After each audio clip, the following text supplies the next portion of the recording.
All right, and welcome back to episode 026 of the OK Podcast, powered by The Strength Co. We're recording from the beautiful upstate of South Carolina. It's kind of weird. It's still light outside. Yeah, the summer was the longest day of the year. June 20th. June 20th. Yeah, I so always thought the first day of summer was something made up by Connor from the Costa Mesa gym, which meant that he was off from school. That sounds right. But apparently it's scientific. But I don't believe the science. But I'll tell you one thing, it's still light outside. The summer solstice. Yeah, solstice. But the date is June the 25th in the year of our Lord, 2024. The block height is 849-502. Shout out Zach Copley. We'll talk about him a little later in the show. I was a little worried we were going to come into the show in the 50s. Ooh. But we're not. No, we're good, dude. We're back. Good. We're fine. Yeah, we're 61. What was Bitcoin on January 4th? Great question. We should have that just posted on the wall. It really should be. Yeah, I know it's up since then. It closed. Oop. BYC is not BTC. It's asking me about New York City. Yeah, it was it opened at 43.2 and closed at 43.159. Okay. So we're still up a large margin. A large 60, margin. Did it flash yet? We're still on block height. But yeah, we're at like 62,000. Not to fret. Whenever I see a dip, I think, here we go.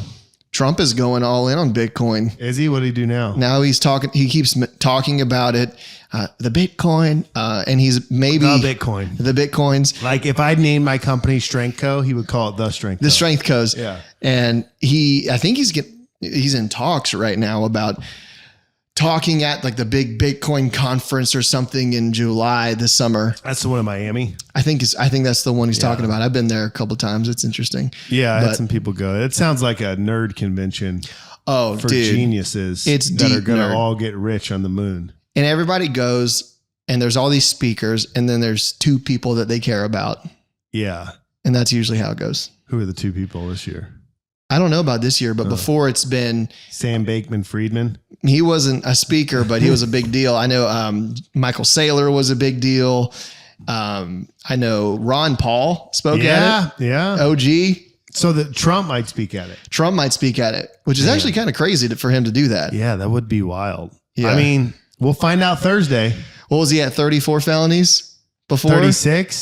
36, right? 34? I think it was maybe 34. So yeah, he's probably at 36 now. After the conference, he'll be at 68. Yeah, he'll be at 68, just like the price of Bitcoin.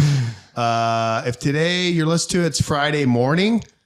Hopefully the leader of the free country and the person trying to become the leader of the free country is still alive and didn't kill himself on the debate stage last night. Oh, but, yeah. I wonder how that went. You know, I used to, no, it's this Thursday. Well, yeah, if you're talking to people like it's Friday. Yeah, I see what you're doing. It's futuristic. Usually I kind of get into debates, especially like early primaries. I watch them. Because they're funny. Yeah. But this one, I don't really care. And not because I'm not a good statesman. I'm just like, It's like a rerun? Two 80-year-olds. It's like I've seen this before. Like, hope nobody craps their pants. I mean, my opinion on how much valuable information am I going to get from any given debate? Oh, none. It just might be funny. It just might be funny. It might be funny. But at the same time, it's still a cultural moment that I feel like, hey, even if 99% of this is garbage, there might be 1% that I feel like I want to know. Yeah. Or you just want to see it before the internet rebrands it for you. That's the worst. Shapes it to you the way they want to. Like if President Biden comes out on drugs. Oh yeah. I want to see it with my own eyes. I think they should both be on drugs. I think they both will be. Yeah. I mean, you should have to be on Adderall and Ozempic. If you're the president. Talk a lot about Ozempic tonight. So if you're the kind of guy that usually logs on and listens to Jordy and I talk about Bitcoin and you're a hodler to the moon and then you log off, that is not your night for tonight. We are going to talk about Ozempic and how to get shredded. Yes. And jacked and rich on Bitcoin. Here's the price here right here. 61,788. Current price of Bitcoin up from 43,000 when we started just 26 weeks ago. It's not bad. No, it's great. It's not bad. That's great. 10, 20, like 25% increase. Yeah. Even if you think back to like the last all-time high, like a few years ago, it hit 69. Nice. Yeah, nice. And if you think about that, you're like, oh, and then it went to this big crash and everything. And then you look now, you're like, well, it's actually like 61. It's actually great. not that crazy. Yeah, it's fine. You're doing fine. It just fine. goes on sale every once in a while. Yeah, it goes on Ozempic every once in a while. Speaking of which, the block height, Zach Copley sent us the block clock. We have a new gift. If you're not watching on YouTube, head over to the OK Podcast. I think that's exactly what it's called on YouTube, the OK Podcast. I'm holding a Jim Bowie knife. Jim Bowie, the man who created the knife. Battle of the Alamo. I wish Trey was here to talk about the War of Mexican Independence. But in any event, we want to make sure we can get into this box. So from Zach Copley, I've had this knife since I was 13 years old. It's a case I call a BFK. And if you can't figure that out. Big fancy knife. Yeah, big fancy knife. So I have no idea what he sent. Jim Bowie used to do it like this. All right, I'm going to check it out here. There's a lot of packaging. Oh, yeah. I need the knife once again. It's a Crypto Cloaks. It's a Bitcoin grenade. What? Look at this. It is a Bitcoin grenade. Just what I needed. Guaranteed to take you to the moon. You can pull the pin and everything. I'm scared to let go of the handle. What happens if you throw it? Yeah. But so shout out Zach Copley. Thanks for the Bitcoin grenade. We are ready to go to the moon here. We have everything we need. This is awesome. The pin's out. Let's see what happens here. Oh, you put a Bitcoin in there or what? I don't know. Since you did that, Bitcoin just hit 120,000. Yeah, for the hodlers. So we'll put that up front forever to be displayed on the show. Oh, I love If you that. have stuff you want to send to us, DM us on Instagram. Join our Slack for $29 a month and spend more money on shipping labels to send us stuff, but we'll take it. Yeah, you're really missing out if you're not on the Slack community. You're missing all the latest updates. You're missing the jokes. You're missing the memes. You're missing the emojis. You actually really are missing a lot because, for example, today, some guys gave me some YouTube topic ideas. I filmed a couple of YouTube videos today. What should I say before the guys get on? I did want to say something I've been dealing with the last few weeks is training family members. And specifically training your kids or training your wife. And I'll take the first one first. So training your kids. So everyone's seen the overzealous dad, the overzealous mother. They have children. They think the children are athletic and they read a bunch of stuff and they want them to be big and strong. And so, they want their 6-year-old, their 10-year-old, their 11-year-old to lift weights. And there's nothing wrong with that. If a kid can go into a BJJ hall and get thrown around and twisted around. And if he can go play football and if he can go play pickleball and, or whatever's trending right now and play some type of sport, there's nothing wrong with him walking to the gym and lifting weights. The only thing that you need to understand, parent, is that you're not going to train a child that's pre-puberty like you were going to train yourself, right? So you come in, you're weak and pathetic and you're 30 years old post-puberty. We're going to add weight to the bar each time and train you. If an 8-year-old walks into the gym and he's a young kid and he's underdeveloped, we can teach him how to squat. We can teach him how to deadlift. We can teach him how to press and bench.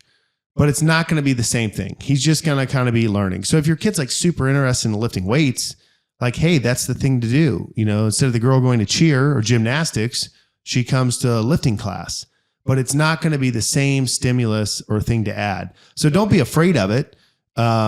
Bring your kids to the gym, or if you're in a garage gym and you want to teach them how to deadlift, like do it. But, children aren't very good at getting to their correct position and holding it. And they're also still developing at a rapid rate. So Tanner stage 4 is what we like to say in the literature. Once a child's at Tanner stage 4, post puberty, they can train them. For boys and girls, usually that's anywhere between 13 and 16, somewhere in that world. So if your kid's 7, 8, 9 years old and I don't know, it's summertime and you're looking for something for him to do and he wants to go to the Strength Co. Costa Mesa, we'll take him. Just know that we're not going to progressively overload him this summer. Second one is the wife. And the reason I bring that up is because it comes up all the time. I was training 2 guys out of Durham this week. They came in for a nice session. They're both, kind of studying for their strength certifications and to be personal trainers. and I was asking them, who they were training. I was kind of giving them business advice for where they're training out of, all that kind of stuff. And, one of them said, I want to train my wife, but, Ripito says not to. And Ripito says I can't. And he said it tongue in cheek, like he laughed. But I don't think that you can't train your wife. And I don't think that Ripito actually means that you can't train your wife. And I think that if you think you can't train your wife, it's actually problematic. So the first thing I'd say is, one, my scenario is a little bit different. I met my wife. She was cutting my hair, and then I sold her a gym membership. And then she started training in the gym. So I always kind of knew her as a stylist, and she always kind of knew me as a coach. And to this day, she cuts my hair, and, I train her in the gym. And so that was, prior to marriage. But I in the story, and, Rip's talked about it a bunch on his podcasts, and they'll be like, you go in there and you critique your wife, and your wife gets mad and she quits training. I don't really think that's the issue. I think the issue is the way that actually you got her to go into the gym. So I think the problem is your wife doesn't want to train. And you pester her to train, and you want her to train, and she's doing Pilates, and she's doing spin, and she's happy. And maybe even she looks great. She's fit, but you're like, you got to train. Listen, I listen to Grant, and Grant says, sarcopenia, you're atrophying unless you train. Like, you got to train. And, those kind of things. Maybe she's like, well, does he not like the way I look? Why do I need to train? I'm doing these other exercises. They seem to work fine. Or maybe it's not an appearance thing. It's just like, leave me alone. I don't want to go squat and deadlift. That's something that you do. And so finally, maybe it's your birthday, maybe it's your anniversary. She decides to make you happy, and she goes into the gym. She goes into the gym, and now either one, you're uneducated, or you just, you don't know how to portray the information you want to do. And she finally goes out there to make you happy, and you're barking commands at her or telling her to do things, and she feels like she's doing it wrong, and she never wanted to be there in the first place. So I think that's generally where the problem arises from, is she didn't want to be there in the first place. And I say this with everyone in the gym. It's the same with your parents, the same with your grandmother, same with your uncle, it's the same with your cousin. It's the same with your wife. Anyone that gets, strength training for long-term health, they get really excited about it, and they want to get everyone they know and care about to do it. Listen. You cannot save someone else's soul from eternity in hell, and you cannot save someone else's muscle mass. They have to do it. They have to decide. It is the only way that it happens. And so if your wife or your brother or your uncle or your aunt doesn't want to go to the gym, even if they go in there to appease you for a few times, as you add weight to the bar, what happens? It gets harder, and they're going to get mad. So I don't think it's the issue that your wife or whatever the relationship is. And I don't even think that Ripito thinks that. I mean, he says that because Ripito likes to say loud things that are funny. Don't train your spouse. She'll kill you, right? Like, it's funny, but you can, but she has to want to train. And then also you need to not be a jerk about it. But that is where I think the problem lies. It's not in the fact that you can't train your spouse. I mean, you should be able to train your spouse. If you can't train your spouse, you're not going to be able to figure out things day to day, like how to fix the garbage disposal in the sink. Right. So, yeah. So anyway, don't be afraid to train your kids, take them to the gym, let them have fun. They're not going to train hard like you are, but they're going to do something. And your spouse, just don't be a jerk about getting her to the gym. Make a compelling argument. Have her watch How to Get Your Wife to Lift on the Strength Co YouTube. I have one helpful tip on this. Yeah. In all of my years of coaching experience. Oh, I thought you were going to say in all your years of marriage. Yeah, that too. I'm not a starting strength coach. I'm not married, just engaged, but I have been a teacher before and gotten people to learn either martial arts or music or just a bunch of different things, or working with a person who wants to get started with doing videos. Sure. And the one thing I've learned is people don't make decisions based on logic. They make decisions based on emotion most of the time.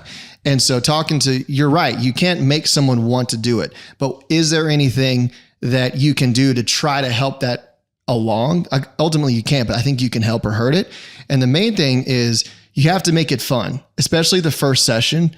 I feel like you have to optimize for Not does she have, or he have, or whoever you're training have the perfect squat today or the perfect deadlift, or did she add, or he add 5 pounds to the bar? It's, hey, was this an enjoyable experience? Because if it's fun, then it's like a reward. Then you're like, oh, I had a good time doing that. And if you're barking at her or him and trying to like force them to do the squats correctly and add 5 pounds, you didn't do it right, that's technically not it. Then it's just like a bad experience, and the emotion of that experience was bad. And who wants to do things that make them feel bad? Yeah, I agree with you. That's like gym sales though. But gym sales, the person still wanted to walk into the gym. What I'm saying is that getting them into the gym in the first place is where I think the problem lies with relations. Like that's gym sales. Like, hey, you come to the gym, you have to have a good time.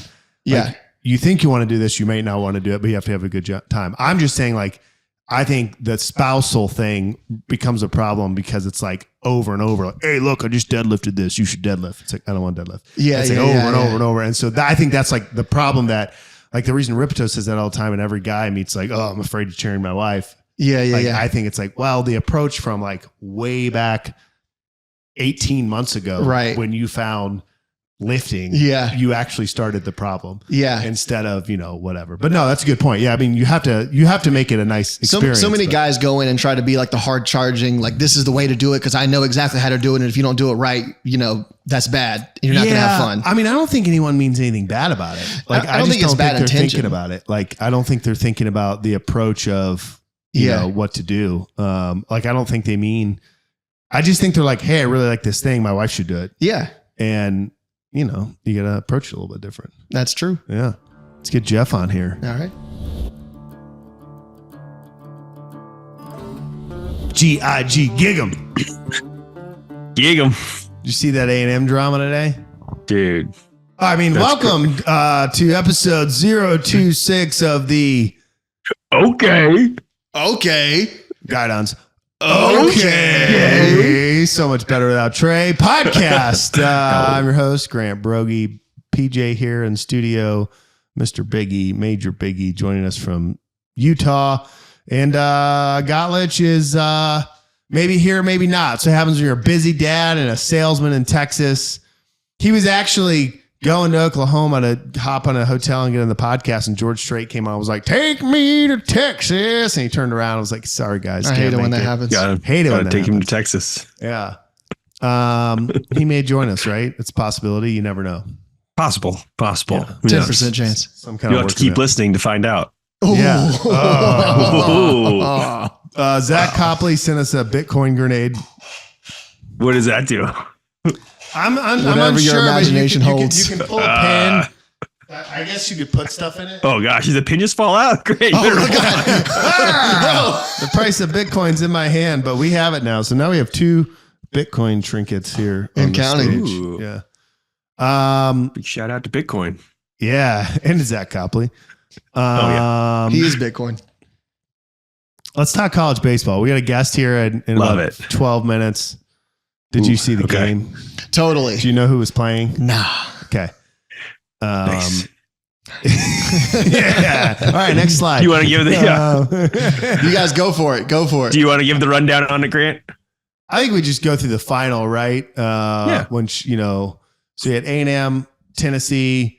A&M came out, blew the Volunteers' doors off. What was the first game? Like 8-1 or something? Something 8-2? like that. Yeah. Yeah. It was handily. One big. Every Aggie was doing a midnight yell across the country. I did have a good feeling for the Vols, and I actually have it in stone and text message with old BW. Nice. And I said, I think the Vols win this. And they were down 1-0 in the second game in the 5th inning. He's like, what are the Vols doing? I was like, oh, they'll win this game. And they won that one. So they split it. It's best of 3 in the World Series in the finals. Okay. So it's a short series. And so then the rubber game yesterday, Vols went up big. A&M came storming back. Yeah, 6-5. The Vols win the national championship. Goes straight to the press conference. How do you say that guy's name? No clue. Something. Let's just call him Schlosinger. Yeah, that's what I know. I know that's very wrong, but Coach S. Yeah, Coach Schlosinger for the Texas A&M Gig'em Midnight Male Cheerleading Aggies gets asked like, hey, Coach, after a heartbreaking loss like this, we know that there's a big job opening up to down the road, and just want to know like if after this heartbreaking loss, if it made you think about anything like that. That was a pretty good reporter voice, I feel like. That was actually really good. Yeah, I thanks. felt like I was at the press conference. Yeah. Can you just be Coach Schlesinger and give your his rebuttal? Yeah, I'll ad lib the quote here, but it was like, "Yep, I left my wife and kids to take this job. Like, this is the only job I'm ever gonna have. Like, this is my whole life. Texas A&M. Definitely not gonna take the Texas job ever." Yeah, except really angry. Yeah, And can't believe you would ask me that, and then got up and stormed out of the press conference, and then woke up this morning and took the Texas job. it was like, He saw the offer. He was like, "Well, I can reconsider." whoa, that's a lot of zeros. Oh, You're going to move my family out here? wow! I'm gonna make my wife and kids get back with me. Oh my god! Yeah. So that's kind of I left crazy. him for a reason. Wife said, "One more zero and I'm back." Yeah. Done. Yeah, that was Texas crazy. said, I don't know his background, how long he's been there. yeah, Yeah, I don't either. doesn't matter. But Coach, what a A man of principles. Coach Schlesinger. yeah, seriously. Yeah. Man, if you're the Texas team, you're like, wait, what kind of guy are we getting here as our coach? Like, A&M's known but for then he great. did that. Like, A&M's known for great coaching decision. Hey Jimbo, Yeah, here's your that's- national championship trophy. What? Jimbo, you're fired. dude, Gig 'em. yeah, a lot of good stuff. Yeah. Oh man, That was college baseball season over. I know there's another big sports topic, another big kind of like championship thing. I think we should maybe hold off on that one until post guest or with the guest. Maybe I guess they're a sports fan. Yeah, sports fan. Yeah, we should hold on to that one. So I was just like jump into another coaching topic with JJ Redick. No coaching experience. Yeah. Now, the Lakers head coach. First press conference, just dropping F-bombs. I don't know how to answer that because I don't really care. I'm like, whoa. I like the energy. It's not a podcast, bro. Yeah. It's not the OK podcast. Okay. Where did he play? He was at Duke. Duke for college and then NBA kind of all over. But like, he's not much older than us, is he? No, I think he's 40. Was he I think Duke he just lacrosse? turned 40. No. No. He was a basketball. freshman. He was a freshman during Duke lacrosse skate. Was he? What? Probably would have been He there. might have been. He was close to that era of Duke. Yeah. Okay. Yeah. Dookie. Duke lacrosse. Yeah. I got a Duke graduate in my family. Yeah. Yeah, my brother. Nice. Is your brother JJ Redick? Yeah, he's excited. Nice. Yeah, Did he That's play? good. Did he play lacrosse? Huge lacrosse guy. Oh. Yeah. Hey, they're innocent.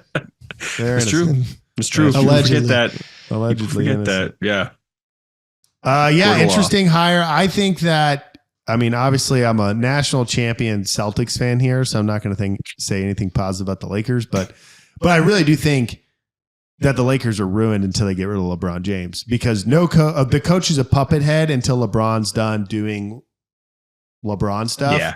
And I'm not saying he's not the top player in the league, even at his old age. Like, he's very good. I don't think he's the top player at his age. I think he was, but I just think there's so much LeBron pull that, I mean, especially with a young coach like that. I mean, Missoula's young.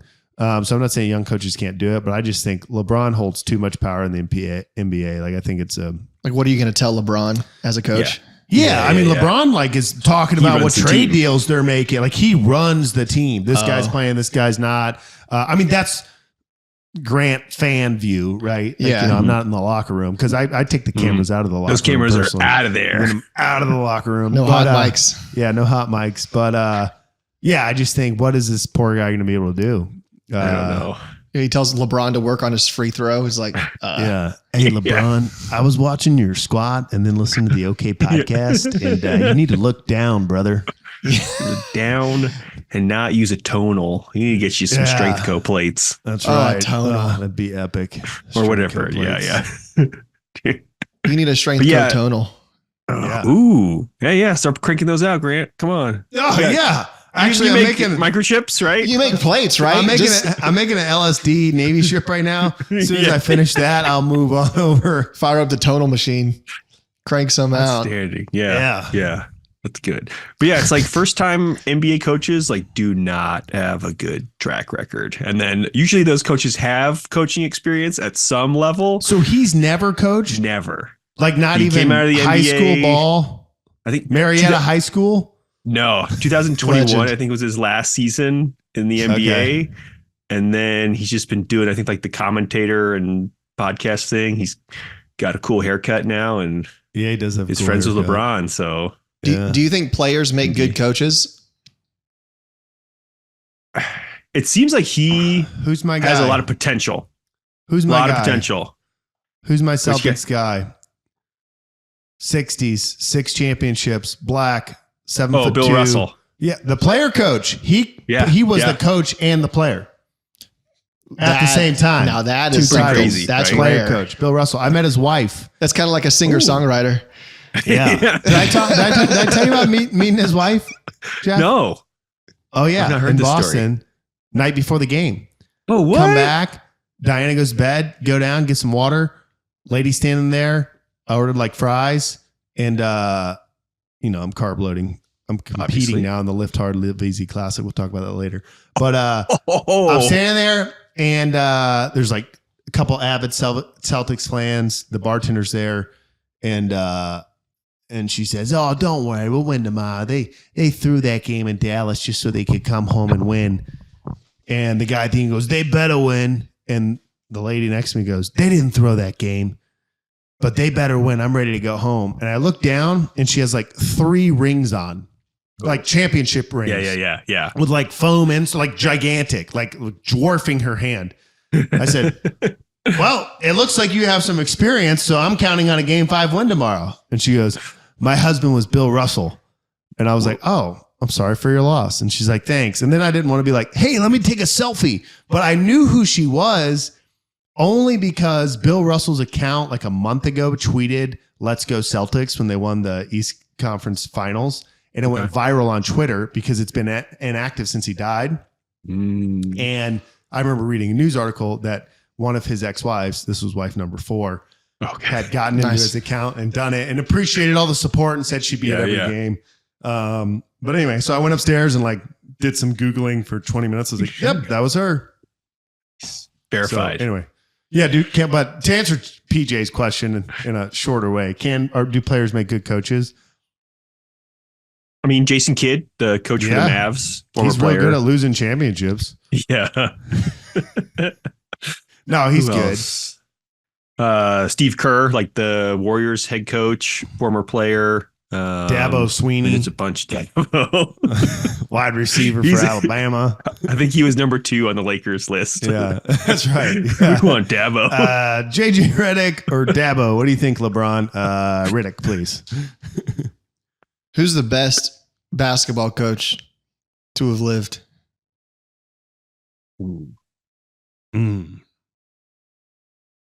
Classic answers would be like John Wooden, UCLA basketball coach, like numerous national championships. Coach K. Yeah, Coach K for sure. Yeah. Who's the guy? Red Auerbach, Celtics coach. Bobby Knight. Bobby Knight. Yeah. Great coach. Very fiery. Yeah. Who's some other Who's good the NBA? Lakers? Who's the Lakers when they won all that? Oh, Phil Jackson. Phil Jackson. Yeah, with the Bulls and the Lakers. Yeah. Could say Steve Kerr. Yeah, with the Steve Warriors. Kerr. How many of them are players? So I think the weird thing is like all those lot? guys probably played. At least like I think- high school. Yeah, or I think the co- question is Yeah. like how many like played and were like decent in the NBA and became a coach. Yeah, yeah. You know, That's what I mean. yeah. Because a lot of those guys played something. I know, Phil Jackson played in the NBA. Was like, just okay. He was okay. Okay. Like I say, I'm talking about Steve Kerr, Mike Krzyzewski, Coach K played at Army. I Yeah. want to say. I think when Phil Knight was, or not Phil, was it Bob Knight? Yeah. When Bob Knight was at Army, like coming up as a young coach, I think he coached Coach K at Army. I feel like most of them played at least college. Yeah. But At least college. yeah. Okay. Yeah. Big basketball experts over here. Big basketball. Yeah, We know all the ins and outs. 1-800 basketball. Everything's going to end with either an Auburn reference or a Celtics reference. Phil Jackson was just to make us sound smart, like we knew other people. Yeah, all right, we ready to triangle offense. Triangle offense. That's right. R.I.P. Bill Russell. Should we get this guy in here? Let's get him in. Let's do it. Jake, welcome to the OK Podcast. You know, I got to say this is fun because we don't really know you. I know I've met you last year at the Lift Hard, Live Easy, correct? Yeah. But you were competing, right? That's right. Yep. So I probably like stuffed a camera in your face and was like, "What's up?" And then later you were like, "What's up?" But we didn't I don't know you. I feel like I know you from your Instagram, which is Midwestern Jake from State Farm, right? That's right. Yep. Okay. And where are you located? Right now I'm in, how would I do this? Eastern, Central, Southeast Nebraska. Yeah, Nice. close enough. Ooh. Omaha, Nebraska, essentially. Home of the College World Series. Omaha. Yep. Yeah. How's the tourism been this week? It's been busy. Okay. It's been busy. Yep. But not too bad. Today we had a good tornado warning, but that was about Classic. it. Yeah. Do the sirens go off like in the movies? Oh yeah. Yeah. And I live right by the Air Force Base. So they always, a big voice comes over and says lightning within 5. Whoa. Nice. And you're in the Air Force That's right. and you're active duty, Correct. but you have some type of a weird job. Yeah. It's super. The job's not weird. So I'm a resident in family medicine residency. So I'm technically a doctor, but still in training. So I have people watching over me. And the program I'm in is a dual program with the Air Force and the University of Nebraska. So kind of to help out the Air Force side, they will often join and collaborate with various residencies. So family medicine, I think there's 11 that are joint with the Air Force throughout the states. Okay. Other specialties do similar stuff, but that's kind of how we get a lot of academic exposure while also having some active duty exposure too. Okay. So do you wear a uniform every day? Not every day. Okay. So if I have to be on the base clinic or I have to go on base for stuff, then yeah, I'll wear it like normal. But if I'm doing an inpatient month or right now I'm on an emergency department month up at the main hospital. So I don't have to wear my OCPs for that. But otherwise, yeah, I would. Okay. So you're working at a civilian hospital day in, day out right now. Right. Yep. Got it. What's OCP? Okay. What's that? What's OCP? Couldn't tell That's you. not a trick question. Oh, you don't know. Okay, good. Then you're a real military man because you just say acronyms and you have no idea what they mean. Okay, podcast. Exactly. Yeah. You're properly indoctrinated. Yeah, that wasn't a trick question. I just am always interested in what acronyms mean. And anyway, we'll have to. Yeah, look no that up. clue. I know Okay. they come after the ABUs. The ABUs got phased out, and then there were OCPs. They're the same thing the Army has, but Okay. I couldn't tell you what they mean. Jeff, do you know? It's Operationally controlled something professionalism. camouflage pattern. I don't it's what we would call camis or utilities. Okay, It's PJ's there, going to rattle it off here. Oh, I'm looking. Hold on. OCP, Air Force. Everything just says OCP. I think it's Yeah, get down with there's no OCP. actual. It's a new word. operational camouflage pattern. Ooh, nice. Sounds right. Okay, so camis. Pretty much, yeah. All right, got it. Well, let's dive right in because Let's do you.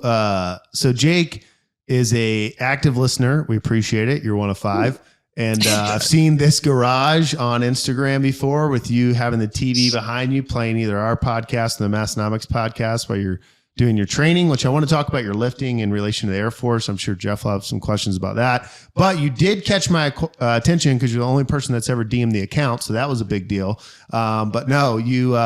We were briefly talking about Ozempic. Yeah. And he was like, hey, if you ever want to talk more about that, have me on. And I was like, oh, that's interesting. Oh. And then we kind of struggled to schedule for a while, but I've been telling my live Zoom, I have like maybe 12 guys that coach on Zoom, and we have a couple of Ozempic users and we have a lot. And I said, we're bringing on this Ozempic specialist. And so every week they're like, hey, when's the Ozempic guy coming on? And so thank them, because that reminded me like, oh, I got to go back and peg Jake. And then I'm like, wait, I remember this guy. He's in the Air Force. Like, so the bait worked. I'm here for the Ozempic. Tell me what's going on. Yeah. So I thought you guys, you caught my ear because you're chatting. And then I think the conversation kind of went to like, well, why do people even need it? What's the point? Like, what if we just, do training? And I can't remember if it was you, PJ, or you, Grant, who had said like, well, I think of it as like, from what I understand, as a crutch to help kind of just move the process on. It's like a tool to use while you're moving forward, trying to get more fit, lose weight, things like that. And as at basic level, that's pretty much what they are. They're great weight loss drugs. There's a lot of other weight loss drugs. I won't really get into those, but like the Ozempic type medicines, they were big initially for diabetes. And then one of the side effects was it makes you not want to eat so much and it makes you lose a lot of weight. So then everybody was like, well, we can use these for weight loss.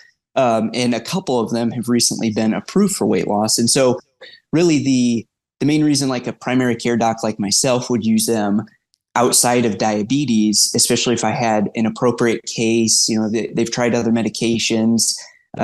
They've got we've got actual documentation that they've done the diet, they've done the exercise stuff, and it's just not working, would be to help promote the process and kind of lubricate the wheel to get them moving. It's not necessarily something I'd use forever, where sometimes in like diabetes, we may use it for a long period of time. For weight loss, it's more to stimulate that progression to get to a point where we're making the change and our body is kind of almost like shocked to get back to a point where we're eating appropriately, but we're also losing weight or we're keeping weight off. And so that was kind of what sparked my interest. And so the way they work is you've got GLP-1s, which are like your Ozempics, your Trulicity, some of the others that aren't as common.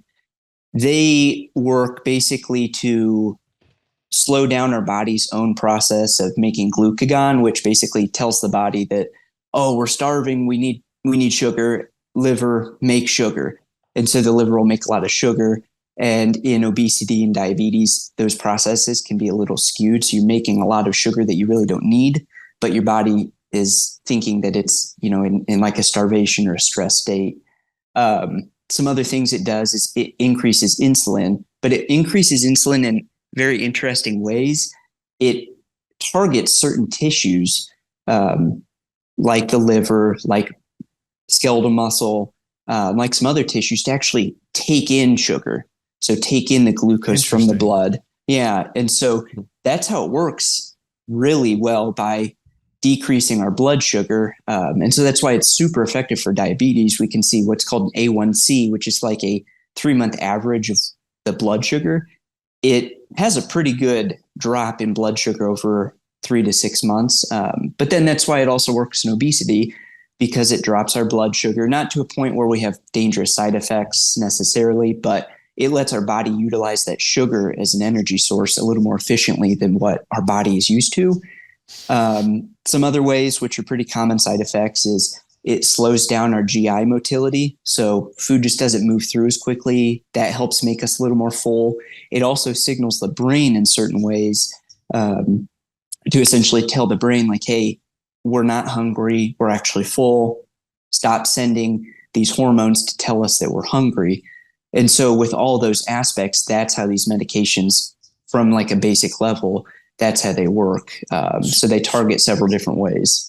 So more than just making the person not want to eat, which was my kind of my very preliminary research, but I was thinking like, hey, it's a brain signal to like, don't release hormones, don't eat. But you're saying there's more things going on physiologically that are also positive in terms of helping with weight loss or lowering blood sugar in diabetic cases.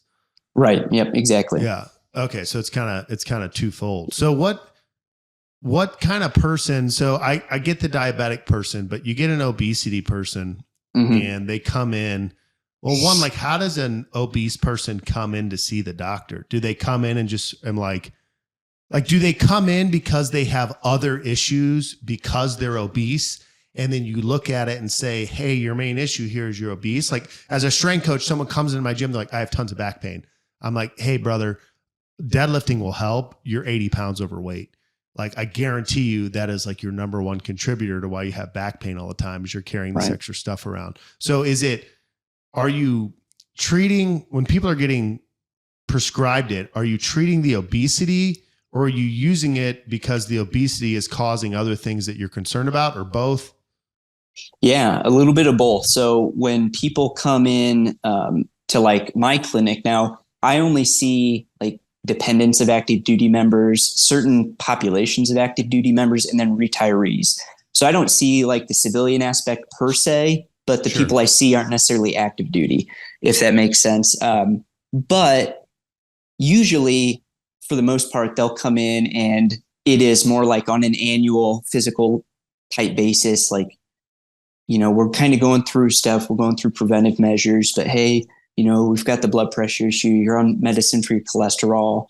This is what your BMI is. I've noticed your body weight is steadily increasing. What are you doing to, to kind of combat that? Which I usually ask people, what is your diet on a day-to-day basis? What are typical foods you often will eat or cook for yourself? What's your exercise look like, if any? And then sometimes I'll get people that are like, you know what? I'm interested in trying to lose weight. How does that conversation look? And usually it'll start with nutrition and diet and exercise. And then I'll usually have them come back after a few months to see if they've made progress.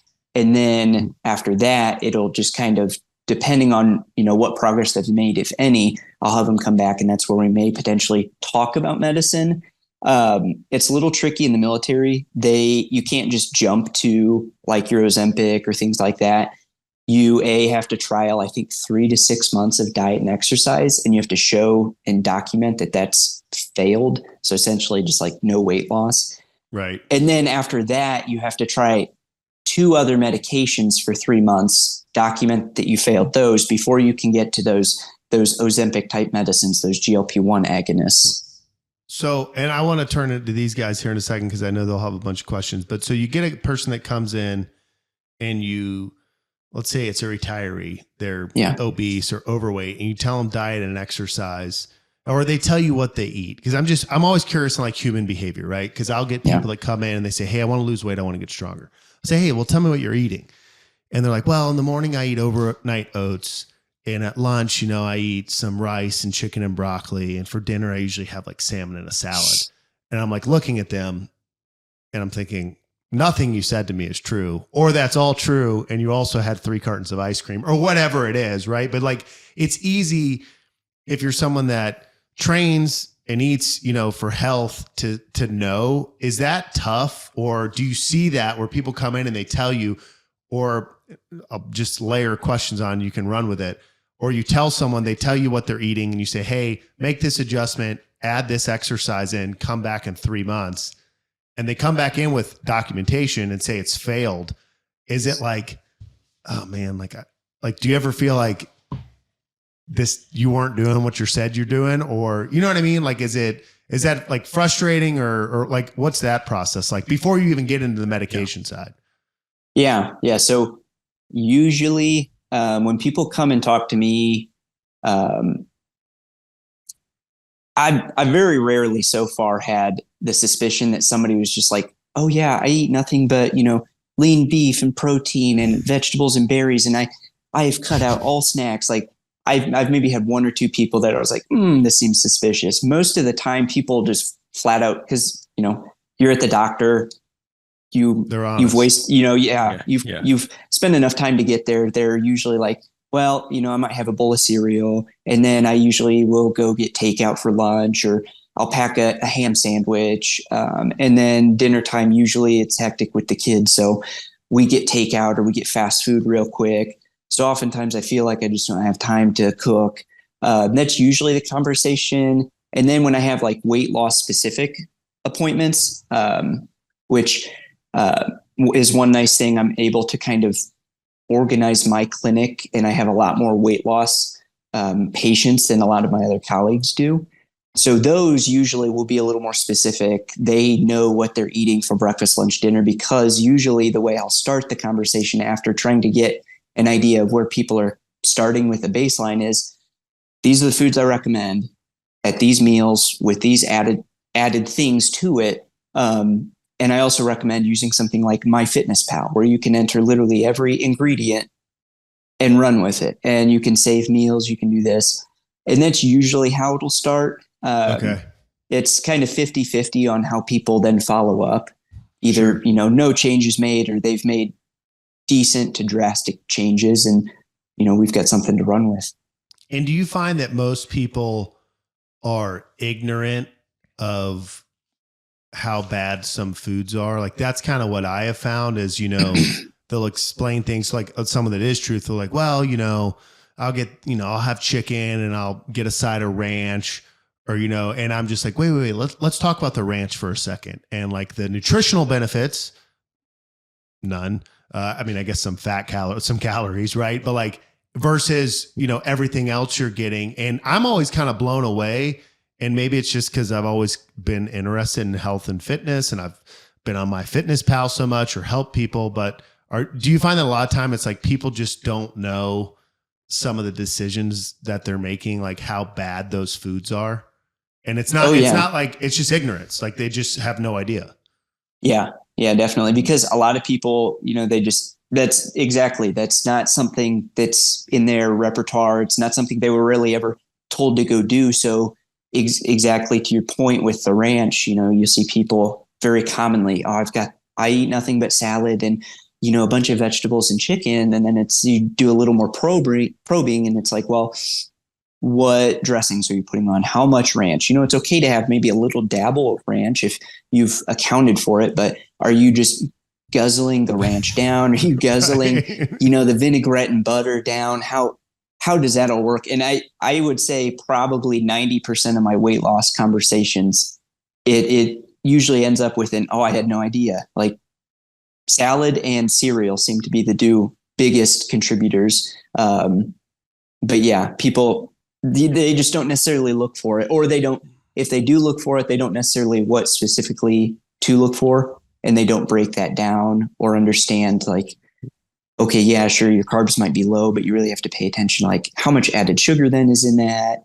And so that's kind of where then I come in and we break a lot more stuff down. Yeah.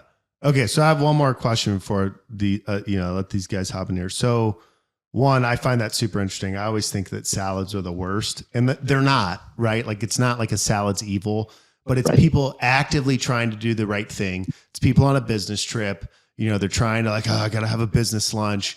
And, it has walnuts in it and raisins and like all these different sugars in the dressings. And I just always think it's interesting that people think like salad, healthy. And it's like, like you would have probably been better off eating a burger and getting some protein and like having some carbohydrates than all that stuff.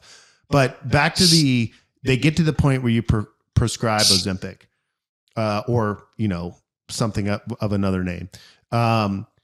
One, how long is it until they see results?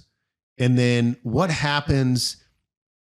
So stuff's happening, in the liver and, through the GI system, there's brain things happening, making people not hungry. Then do they start making behavioral changes because of these things and start eating well? Or are they just eating way less? Or if both, is when you take them off it, do you see like a huge increase in weight? Or habits being built, I guess that's my interest. Cause I always think, hey, all of this, maintaining a healthy body weight for your life is a lifestyle, which is habits. So what is the success rate as far as that goes, or, run with that a little bit? Yeah. So the Ozempic medications are very effective in weight loss and pretty quick weight loss. Most of the studies that I've read, they claim that the average weight loss within like a 3-month period is actually pretty minimal, maybe 5 to 10 pounds, but the patients I've seen, you can be looking at 15, 20, 30 pounds of weight loss pretty quickly, like within 3 months, which, is not necessarily something I shoot for. I usually tell people, look, 2 to 4 pounds in a month is pretty sustainable, and you're going to be able to keep that over the long term. But these medications are just very effective because we've got they help the body burn fat. They help the body utilize blood sugar. They also make you not want to eat very much. Like if you ever talk to somebody who takes Ozempic or Trulicity, Mounjaro, any of those, they get full very quick. And if they eat too big of a meal, like they will know to the number of bites, how many bites of something before they get nauseated to the point that they may have to go vomit or, just miss a couple meals. That's how effective these medications are. And so usually people do, because that's not necessarily something you want in the long term, people do build some pretty decent habits out of them. However, I've seen plenty of people with how popular they are. Their habits are terrible. They may, eat minimally, but then they try and have a big meal and they're like, look, I don't know why this medication makes me nauseated. I'm vomiting constantly. I can't tolerate it. It's like, well, that's how the medication is. We talked about this when we first started it. You can't eat big meals. Small, frequent meals are your friends. Not big fatty meals can cause this. Heavy carb meals can cause this. And so those are the conversations I usually try and have with people. Or if I've got somebody who's on it already and then I'm seeing them for a different reason, I usually try and have that conversation just because the medications are so effective and they have a lot of great health benefits that I don't necessarily want somebody to be on it, have all those symptoms and think, no, this medication's garbage. I can't tolerate it. I need to get off, or I need to try something else, because every medication in these classes has those side effects to a certain degree. And so usually the way we can do that is instructing them on, the small meals, educating them. And then we usually will start at the smallest possible dose, titrate up every week until we get to a certain point. And then from there, every couple weeks or so, we can titrate up as tolerated. If they notice, hey, I'm still eating small meals and I'm still nauseated with this dose increase, we just go back down and we keep that a little longer until the body gets used to it. I've never had a patient who was on it long term and still had those side effects, provided they followed the appropriate educational instructions we gave them, provided we were able to titrate as tolerated. And so that's usually how we go around it. You guys have thoughts? Yeah. I have a question. So I want to talk about the how you think about making a decision to look into this in terms of cost and benefit, because I'm not have to tell you this, every thing that we ever do is just kind of a cost benefit thing. So on one hand, I think, well, if these are so effective and this is such an effective drug, this is a serious question. Why would we not put anyone who's 10 pounds overweight or more on Ozempic? Why not just automatically do that? And then on the other hand, if there's serious side effects, why not save this medication for anyone who's 400 pounds and over or something like that? Right. And so it's not really that the medication is good or bad. It's you're weighing a risk and reward. And so I imagine that for some people, it's like, hey, this is totally not worth it, man. You should probably just easy on the ranch, And then another person is like, hey, yeah, diet and exercise is great, but you're in a critical situation and we probably need to add this into what you're doing because you're in trouble and we need a quick fix. So how do you think about that, weighing those costs and benefits? Exactly. And the way you kind of broke it down is pretty on point. In medicine, we have to do a lot of triaging to figure out, even on the battlefield, who is the most injured, who needs the most acute help right now. Similar kind of thought process goes through with a lot of these chronic diseases. Now, if we throw out the diabetes aspect for these medications and we're just looking at weight loss, there's only a few that are approved by insurances for just obesity. Now, if you have diabetes plus obesity, it's pretty much take your pick. Then it just becomes to okay, do we have shortages? what do we have to do from that standpoint? But with just weight loss alone, there's only a few that are approved for us to use without paying out of pocket, which definitely becomes tricky. And so the military guidelines are, when it comes to obesity, anybody over a BMI of 30 would be considered obese. And then from there, you have that conversation of, I'm looking at a patient and I'm thinking, okay, is this somebody that I can truly get down without medication and get down relatively quick, that we aren't worrying about a lot of long-term side effects from chronic obesity? Or is this somebody that I'm going to be dealing with their obesity for quite some time? And the more time they're obese, the more risk they have of putting on more weight, the more risk they have to their cardiovascular system, their liver, their brain health, all that stuff. And so, yeah, if I've got somebody who's teetering at 30, I'm probably not necessarily hopping to one of these medications. Plus, with the military, I can't just hop to this medication. I have to try a few others. And usually I've had pretty good success with a couple of those other medications that work in different ways. A few times I've had to come then to the Ozempic type medications.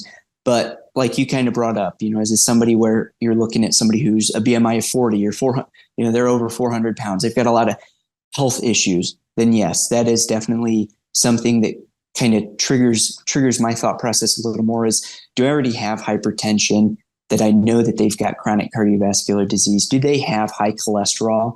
And I know that we're just adding on things that increase their risk, and obesity just across the board increases cardiovascular risk.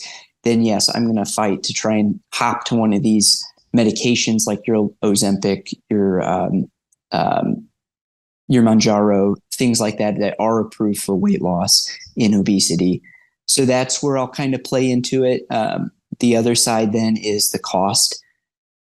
Ozempic is somewhere around, like, depending on the pharmacy you buy it from, if it's out of pocket, it's somewhere around $800 to $900 a month.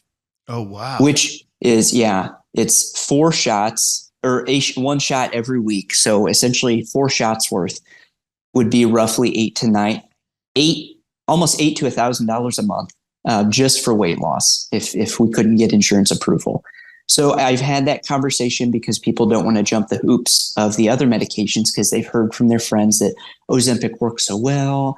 I lost weight so quick. I just want to be quick and easy and lose my weight. And then I feel like I'll be more motivated. And I have to have that conversation of, look, insurance won't cover it. You could be looking at $1,000 out of pocket every month. Is that something you can manage? So that's a conversation I've had a few times. I've yet to have a biter on one of those. Oh, interesting.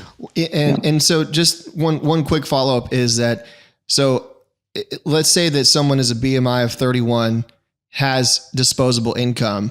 Is there anyone you would say, hey, still, you shouldn't do this? Like, because of the medication itself, what are the downsides of taking that you would say, hey, still every other factor is cool, but I still wouldn't take this because of XYZ from the medication? And before you answer it, what I would say, because what was interesting on your previous response was that it sounded like to me the negative side effects of Ozempic are because proper decisions are not being made while on it. That's what it sounded like. I'm not trying to put words in your mouth, but like, hey, if you are on this drug and you're eating small, frequent meals that are good for you, right? Not super high fat and all the things you listed, it sounded like you're not going to be nauseous. You're not going to be vomiting. You're not going to be these things. So that, right. Because it sounds like a miracle drug right now. And I just you know what I mean? Like the way it's being just talked about right now, I'm like, well, then everyone who should just be on it, who's 10 plus pounds overweight. So I'm like, is there any downside to taking it? Yeah, there are definitely some downsides.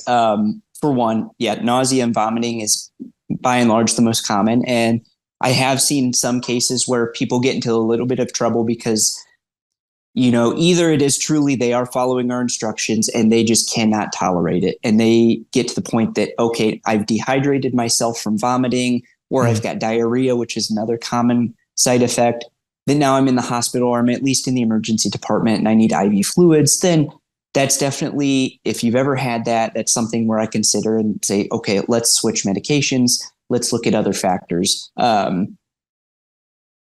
Not something that I would necessarily say is an absolute contraindication, but people who have a history of nausea and vomiting, I definitely have a prolonged conversation with them about it and might try and start at other points, other medications before trying one of these, just because it could definitely increase that risk of having those cycles of nausea and vomiting, which, you think like, oh, wow, you could nausea and vomiting. That's nothing crazy, but I've definitely had people who have prolonged hospital stays trying to control it with a bunch of other medications, trying to then stay on top of it with their fluids, managing their electrolyte balances. It gets pretty complex. So that's definitely one thing. Another thing that these medications do have a warning for is there is a risk of acute pancreatitis, which is inflammation of the pancreas. The thought behind that, though, and there's not a lot of great data to support that these medications truly cause that, but essentially it's just that from the theory behind it is that either, your diabetes or your obesity has already inflamed the pancreas and it's in overdrive, that some of these other nausea, vomiting things can potentially barrel roll into pancreatitis. So there's the warning that it can cause it. And, I've had a couple people who come in and they have this medication and we immediately go, okay, let's stop this medication, get them squared away, get the pancreatitis under control, and then maybe consider a different medication. But newer data is coming out to suggest that these may not be the sole culprit to cause that. So we'll see what further research shows.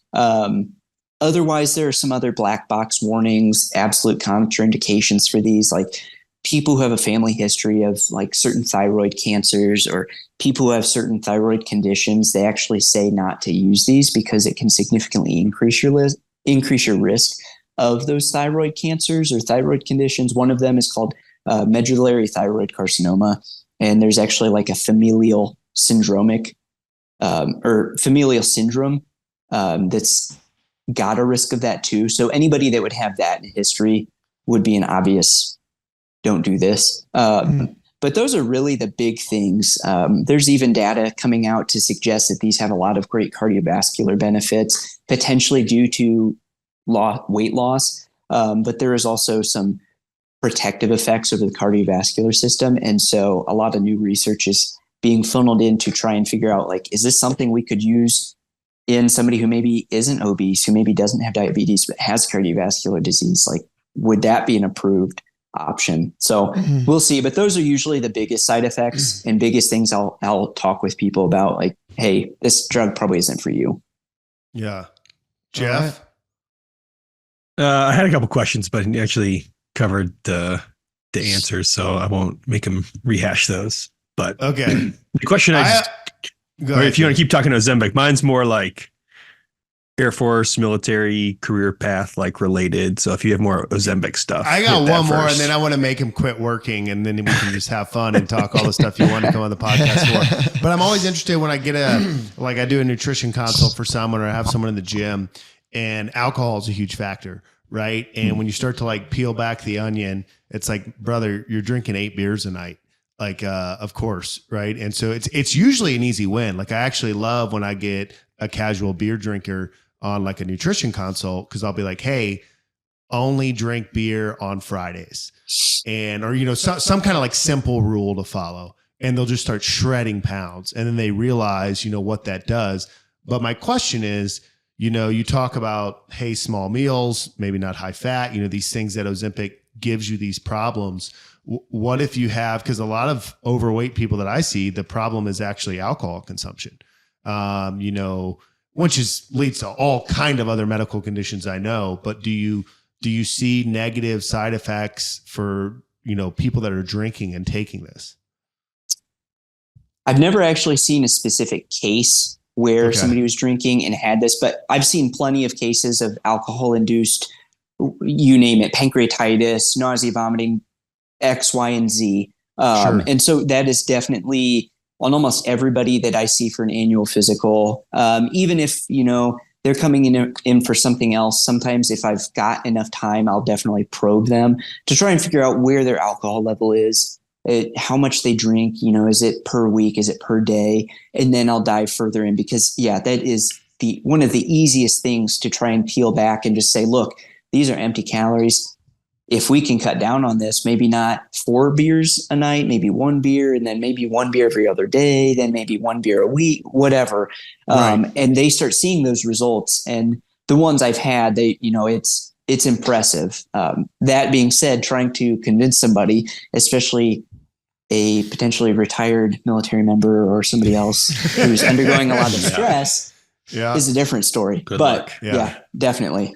Yeah. No. Okay. Great. That's good. Yeah. No, Jeff, take it away on the career stuff and all that, and then we'll talk sports, all that kind of stuff. Thanks. That was super. That was very that was really informative. That was great. That was great. Yeah.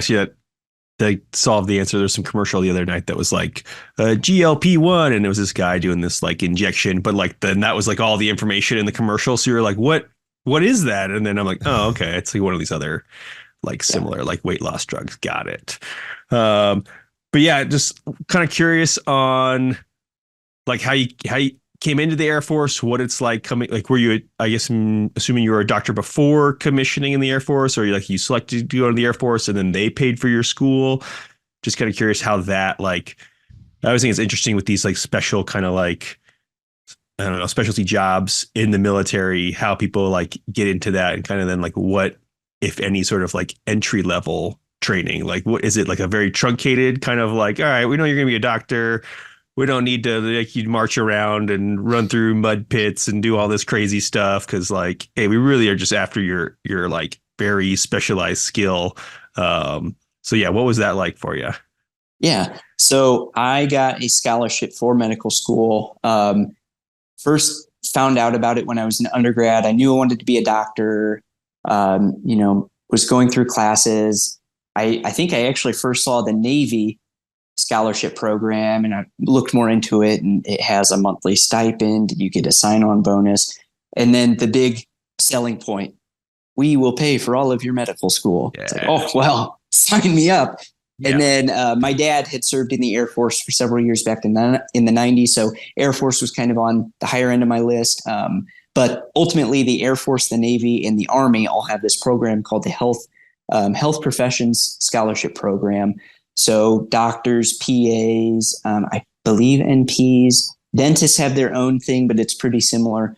Ultimately, if you get accepted to medical school, you have a certain GPA, you get a couple of letters of recommendation, you pass your entry physical, they will essentially pay for your entire medical school for a certain amount of years. So like you can do a 4-year scholarship, you owe 4 years back, 3 years, you owe 3. And then I think 2 is the least that you can sign on for. So you could get a minimum of 2 years paid for, but they pay for all of it. They give you a certain stipend every month to help cover living expenses. And then if you're a 4-year scholarship recipient, or if you're a 3-year, but you sign a certain paper, you can get a nice little sign-on bonus.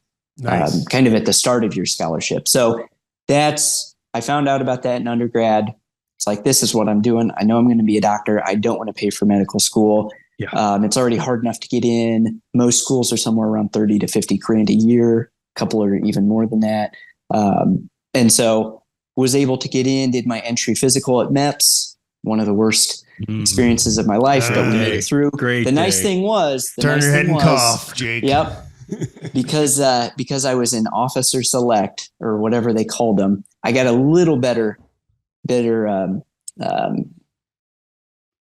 A little better treatment. You get yeah, like front of the line treatment. I remember like getting a scar put on mine or something like that, and I was like, and they were like, oh yeah, you come over here.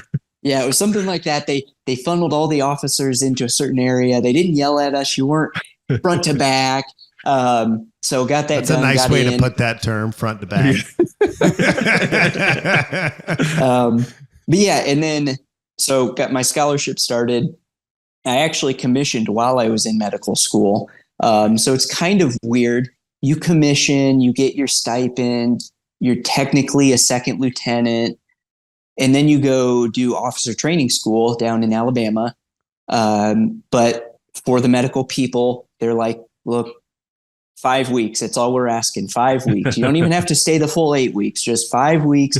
We're going to teach you how to drill, how to march, how to do some basic stuff, and a bunch of leadership lectures. And that was my OTS experience. It was interesting. And then after that, I really didn't do anything military related until my 3rd and 4th year of medical school, when essentially I would do an audition rotation or an away rotation with a base for what I wanted to do. So it was a base clinic, but it was all medical. So there was, I didn't have to go do drill, or I didn't have to go sleep in the barracks or anything.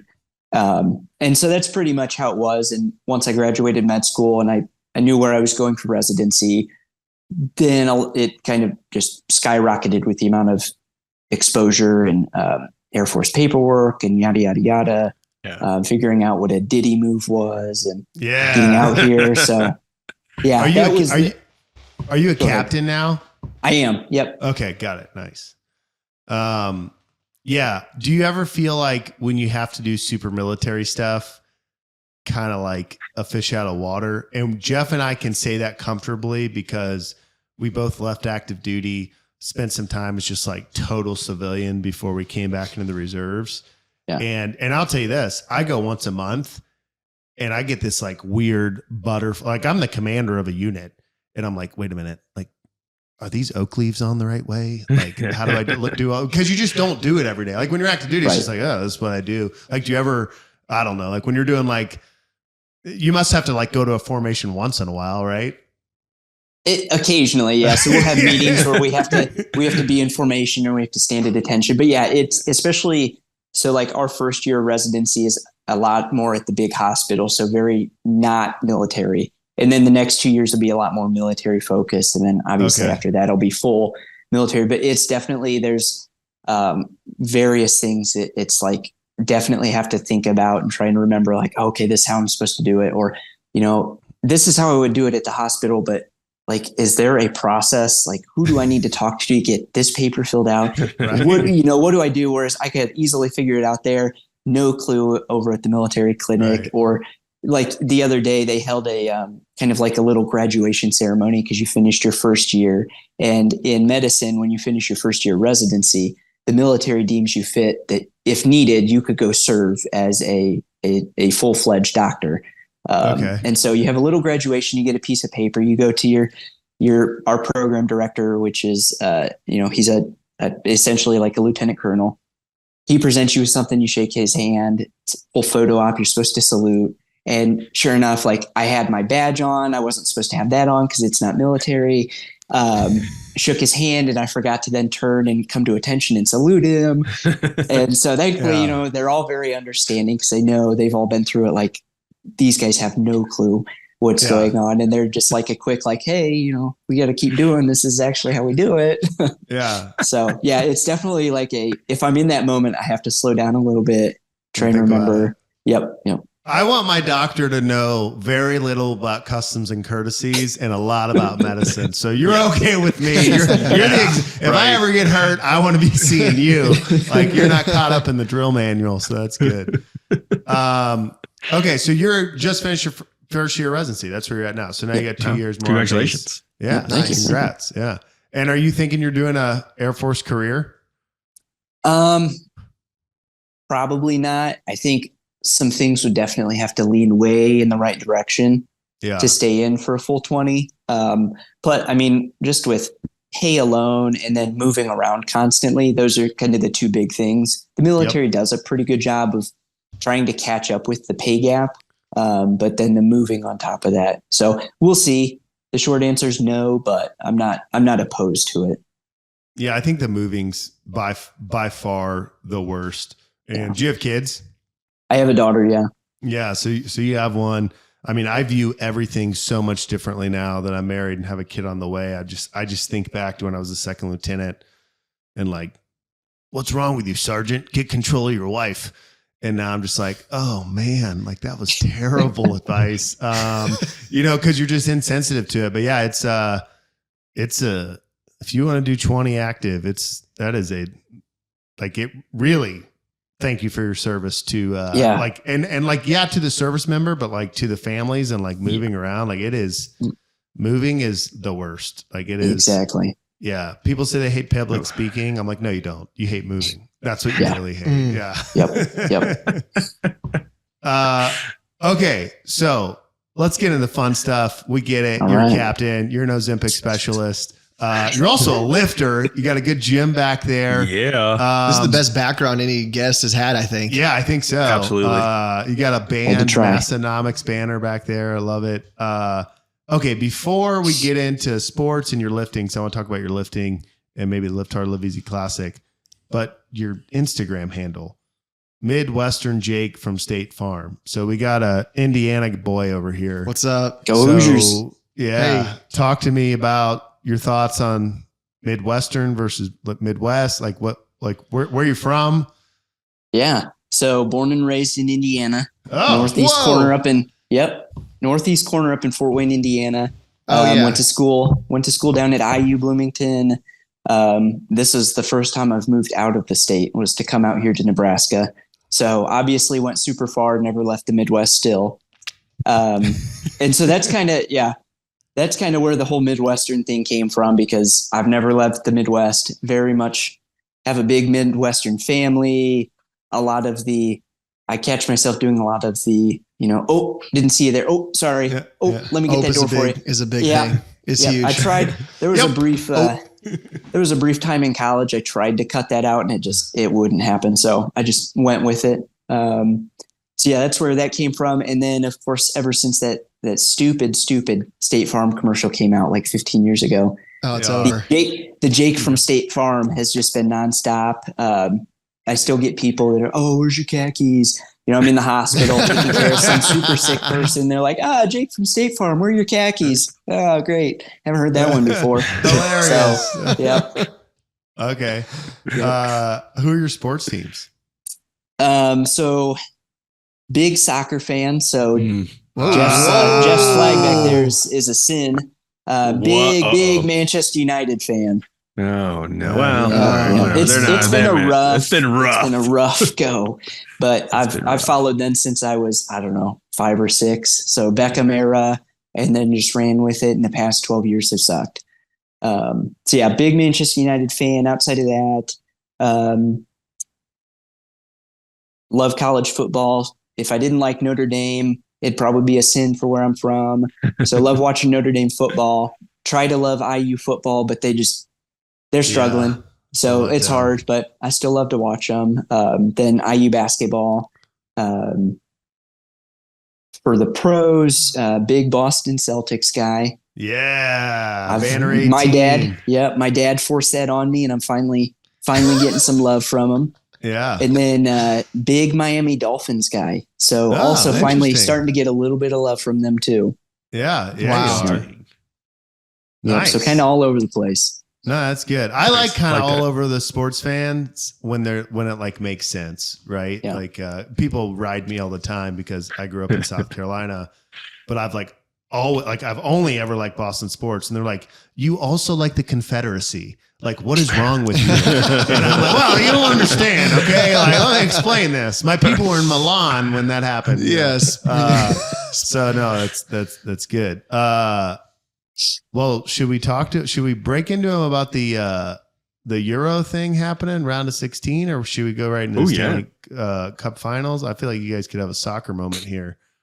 I mean, we can talk some Euro. Have you been watching the European Championships? I've caught some highlights. So this is the first time that my career school has fully gotten involved and kept me from watching soccer, because the ER I've been on a lot of night shifts. So I caught a couple. Rough. I think it was like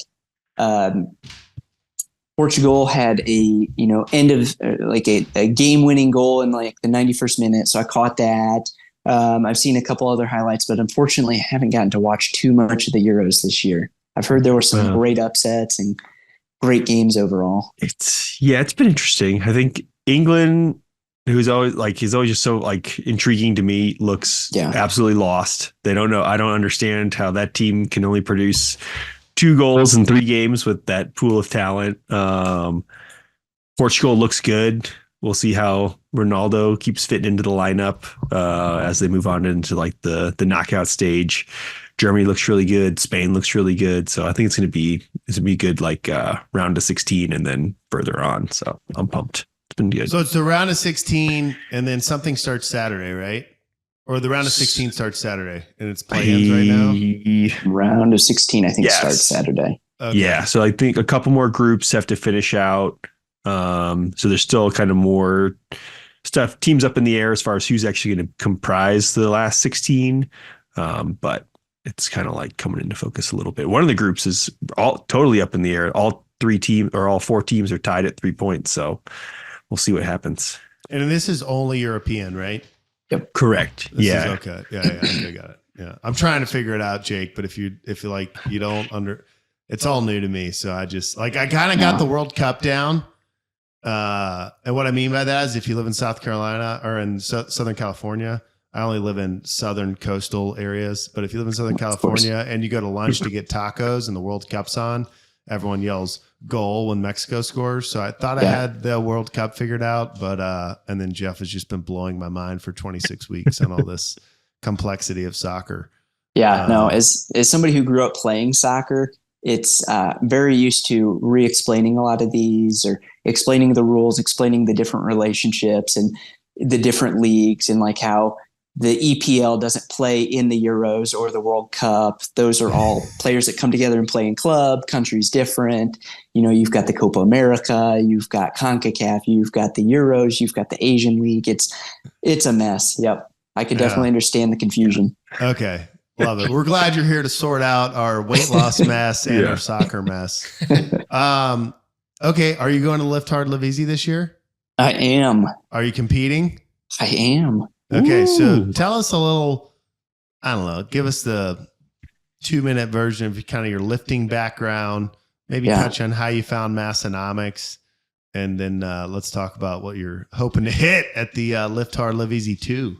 Sure. So like most young adults, I hit my stride, very poor form in college with just your typical bro splits. That's when you bench 405, right? Oh, well, yeah, of course. Yeah. Naturally.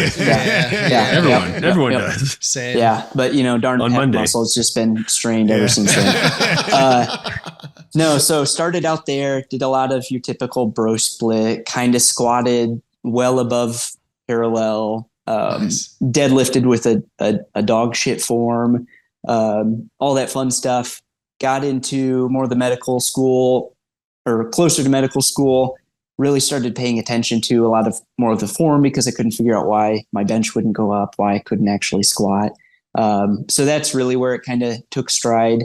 And then COVID threw a wrench at me and shut down my school's gym. So that's when I started and bought a cheap rack off Amazon that I still have. I found some guy that was selling a bench with a cap bar and a bunch of weights. And so steadily added on, found that working out at home is much more fun, especially doing like a powerlifting split with your squat, bench, deadlift. And so early medical school definitely did a lot more of like the more hypertrophy type stuff. And then any stretch mediated hypertrophy or just hypertrophy? Just hypertrophy. Okay. You're missing out, brother. I know. I did start to learn about some of the, eccentric and pause squats and this, that. But I don't know. I didn't care for it too much. So I was like, I'll be okay. And then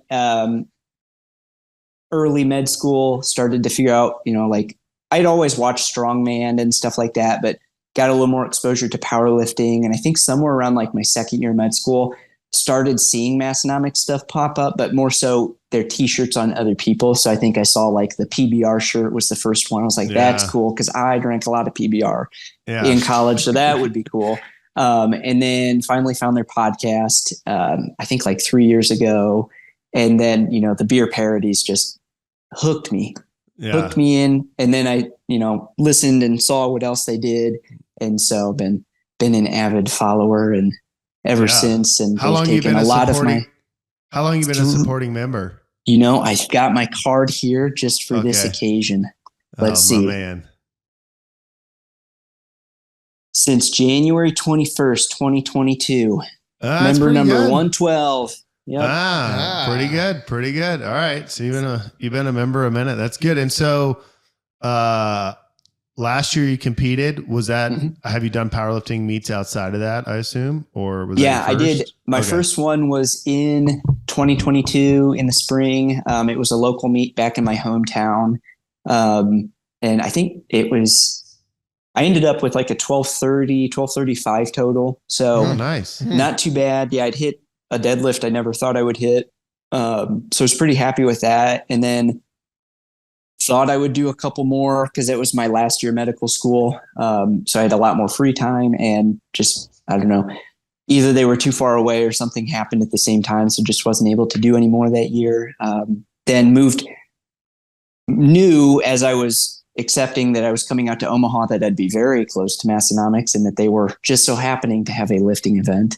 It's like, well, I can't not compete. Can't afford not so, to. Exactly. Can't afford not to. So made the trip up. So you drove? I did. Yeah. Cause it's like 5 hours, 5.5 hours roughly. Wow. Yeah. Yep. Okay. Not too bad. It was an interesting trip though, cause I couldn't show up till Friday night. So I actually had to weigh in my clinic and just send a video to the meet director. And he was very, very laid back about it. Ended up getting Big in Dave. Big Dave. He's awesome. Got in at like 1 a.m., got a little bit of sleep, showed up at 8, ready for the lifters meeting and went with it. Ended up adding, I think like 60 pounds to my total. So I hit like a 1287 total, which I was pleasantly surprised that I was able to do that. So we'll see. And you're what this year competing at brings. 198, I'm guessing? I'm competing at 198. Okay, That's got right. it. Yeah. Yep. Okay. Nice. So I actually took second place in the 90 kilo class last year. So we'll see if that happens again. I don't know. The competition's doubled. Yep.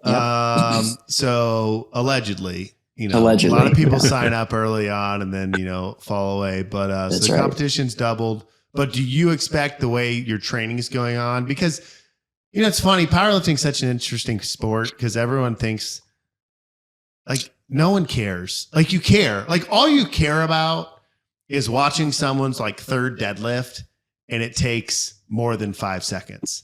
And then you're like, oh, I know what that feels like. That guy's cool. And then you look and you're like, oh, that was only 300 pounds or, oh, that was 700 pounds. And like, it doesn't matter, right? It's all like relative. And that's what I think is sometimes makes it lame because people are like, oh, I have this total. It's like, dude, I don't care. Like, I'm just trying to get stronger myself. So, but in that vein, are you expecting to, based off your training, are you expecting to put up a new total you never have? 1,300. I'll definitely break 1,300. Okay. Nice. I really, going into this past year after the meet, I was like, man, this year is going to be just mentally tough with my job and residency. I don't know if I'm going to put any weight on. I might have to just mentally be like, look, if I take a hit, I take a hit. It's okay. But surprisingly, numbers have been going up. My squat's taken quite a jump. So I'm hoping that I can hit a 500-pound squat. That'd be first awesome. For me. Yeah. Yep. Deadlift's making a little bit of gain. So in my head, I think, oh yeah, what's an extra 20 pounds on what I just hit? And then I watched the video and it was just all shaky. And I'm like, I could hit 1,400 pounds. So realistically, I don't know. I might be able to hit, 1340, 1350. In my head, I'm thinking, oh yeah, 1,400's on the table for sure. You're thinking like 1,300 with second attempts. Like that's and you've never done 1,300, right? Yep. Never done it in the meet. Not that I'm trying to tamper your expectations, but I mean, that's cool, right? Because like maybe 1,400's not there, but crossing the next 100's a fun ride. Yeah. All right. Yep. Just add steroids and then you got 1,400. Yeah. Exactly. Dude. Yeah. And are you still using your cap set there? No, I haven't used the cap bar in a while. I actually upgraded. I've got a Texas power bar, an Elite FTS safety squat bar. Okay. Nice. A bunch of bells of steel weights that I bought like 6 years ago. Yeah. So the only thing I don't have is some quality American made iron plates. I got to get my hands on. Yeah, no, I appreciate that. I was actually going to say, I kind of assumed you were using your original stuff. It'd be kind of cool. Well, no, I always tell people, and I'm here to sell weights, right? That's what I'm here to do. But I always tell people, hey, what do you have now? And they tell me, and I'm like, hey, go use it 3 times a week for a month.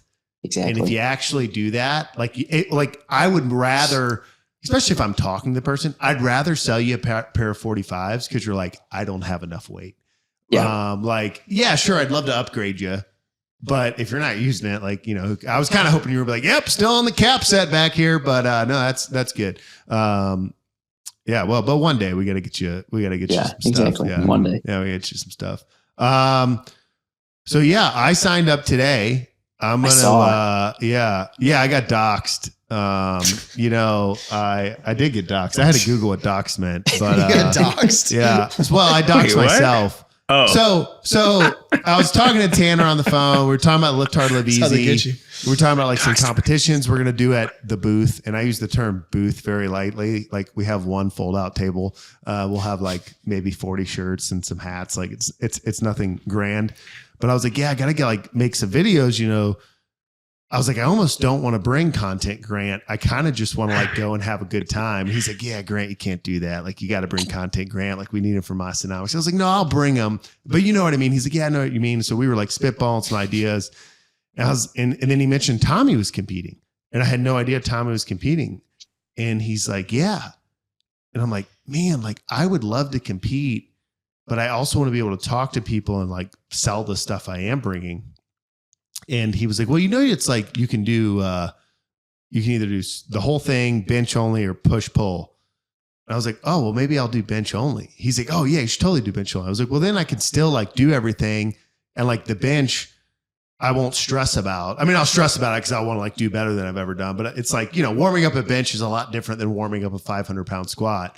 And so I went to sign up for bench only. So he's like, so I'm on the Massenomics side. I hang up with Tanner. I'm on the site. And then he sends me Big Dave's email on Instagram, which I already follow him on Instagram. And he's like, message him. Because I'm on their site and there's no sign up there. So I message him and he's like, hey, fill out this form and then screenshot it and send it to me. And I was like, dude, I'm happy to pay. He's like, no, you're sponsoring the event. All sponsors are free.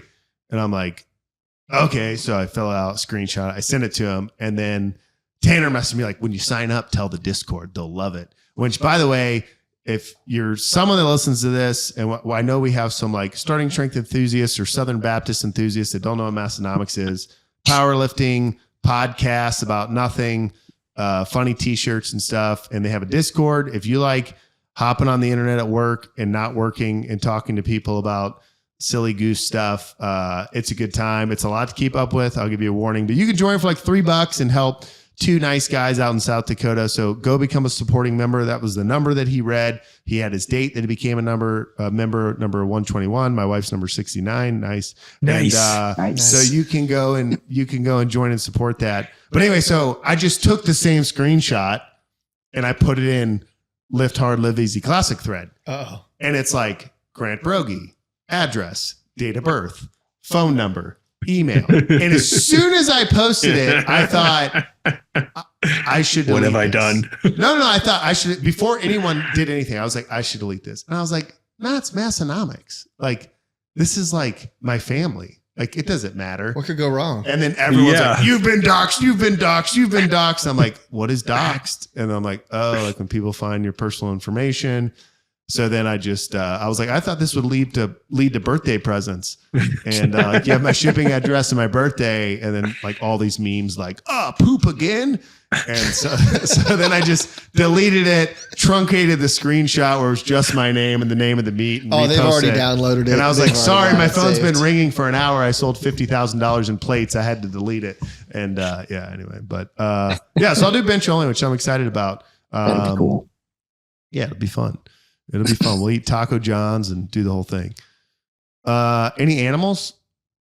I do. I have a couple dogs. Okay. Big German Shepherd Collie mix, and then a Husky. All right, nice. Yep. Big dog. Yep. They keep me busy. Yeah, I'm sure. Plus the daughter, plus the wife, plus the weights, plus the Discord. Plus the Discord. Plus the Discord. Yeah, it's a busy life. Yeah. It's a full-time job. I'm not gonna lie. I hear you. Speaking of full-time jobs, it's running this podcast 26 weeks, we thought it was going to be kind of a hobby endeavor. Like, hey, we'll just get on here, we'll podcast. Now we're bringing on guests. And, you know, there's literally lights on in this room so that people can see us. If you're not watching us on YouTube, head over to the OK Podcast, subscribe to the YouTube channel.